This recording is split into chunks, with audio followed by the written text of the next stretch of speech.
প্রকৃতিতে মোহনীয় রূপের ঝলক ছড়িয়েছে চেরি ফুল, সাদা লাল আভায় মেতেছে পত্রপল্লব।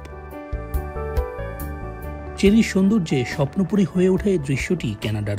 বসন্তের শেষ ভাগে এসে একদিকে রোদ বৃষ্টির খেলা, এরই মধ্যে থোকায় থোকায় ঝুলে থাকা ফুল যেন হয়ে উঠেছে শিল্পীর শিল্পকর্ম বা কবির সাহিত্যের অলঙ্করণ।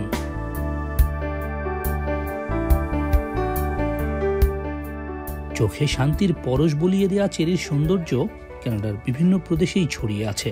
পশ্চিমের ব্রিটিশ কলাম্বিয়া থেকে পূর্বের নোভা স্কোশিয়া, সবখানেই ফুলের সৌরভ।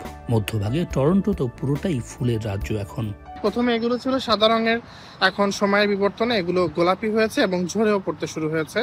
আজকে অনেক ঝরে ঝরে পড়ছে, তো যখন আমি গাছের নিচে বসে থাকছি তখন ঝরে ঝরে আমার গায়ের উপরেও এসে পড়ছে, যেটা আমার কাছে খুব ভালো লাগছে।